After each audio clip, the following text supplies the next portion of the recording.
Bonsoir à tous, bienvenue à ce flash d'information. Le président Alassane Ouattara a signé ce vendredi un décret portant création de nouveaux districts autonomes et nomination de ministres au gouverneur. Le nombre de districts autonomes passe désormais à 14.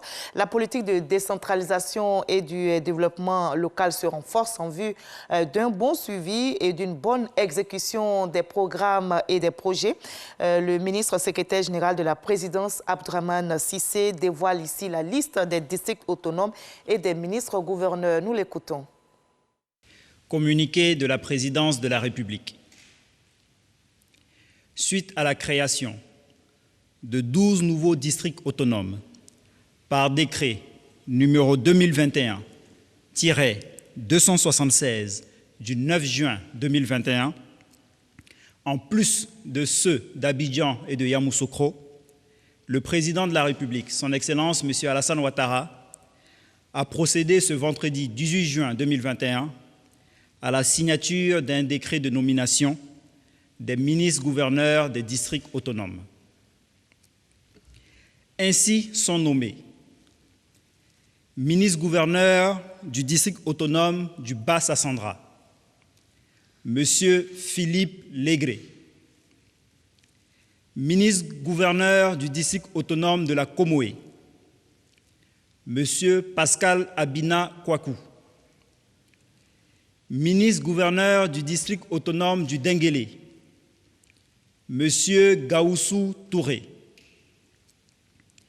ministre-gouverneur du district autonome du Godibois, M. Louis-André Dakouri Tablé, ministre-gouverneur du district autonome des Lacs, Madame Raymond Goudou Kofi, ministre-gouverneur du district autonome des Lagunes, Monsieur Vincent Loès, ministre-gouverneur du district autonome des Montagnes, Monsieur Albert Flindé,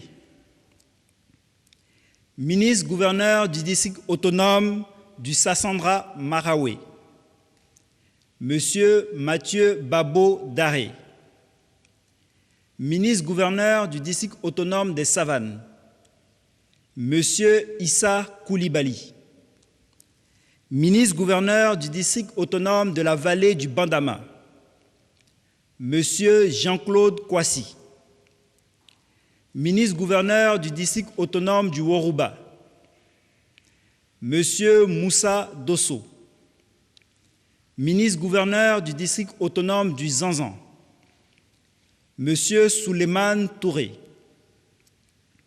ministre-gouverneur du district autonome d'Abidjan, Monsieur Robert Mambé Begré, ministre-gouverneur du district autonome de Yamoussoukro, Monsieur Augustin Abdoulaye Thiam Oufoué, fait à Abidjan le vendredi 18 juin 2021. Voilà, dans l'actualité également, le ministère de l'Hydraulique remet 20 camions-citernes à l'ONEP pour la distribution d'eau potable dans les ménages. C'est un investissement qui a coûté à l'État de Côte d'Ivoire plus d'1 milliard de francs CFA. Le ministre Laurent Tchagba a annoncé la livraison de 15 autres camions-citernes à l'Office national de l'eau potable. Le gouvernement bénéficie du financement de la Banque mondiale pour cette action. Les clés des camions-citernes ont été remises aux responsables de l'ONEP par le ministre de l'Hydraulique. La problématique des plus de millions d'enfants et d'adolescents hors système scolaire préoccupe l'État de Côte d'Ivoire et ses partenaires dans le cadre justement de la scolarisation obligatoire de tous les enfants de 6 à 16 ans à l'horizon 2025. Une réponse est envisagée et elle cible 330 000 enfants qui fréquentent les structures islamiques d'éducation non reconnues par le gouvernement. C'est la stratégie nationale d'intégration des enfants des structures islamiques d'éducation dans un système éducatif formel. On y revient dans le 20h. Après la levée de corps hier ici à Abidjan de Monseigneur Bruno Kwame, la dépouille a été portée en terre au sein de l'église Sainte-Thérèse de l'Enfant Jésus d'Abengourou. Plusieurs personnalités politiques, religieuses et cadres ont effectué le déplacement afin d'assister à cette cérémonie d'adieu. Je rappelle que l'évêque émérite d'Abengourou, Monseigneur Bruno Kwame, est décédé le 17 mai dernier à Boaki.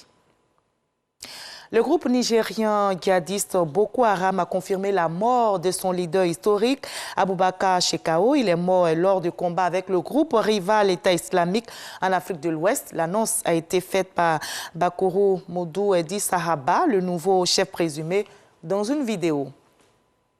Et on va se retrouver à 20h pour la grande édition. À tout à l'heure.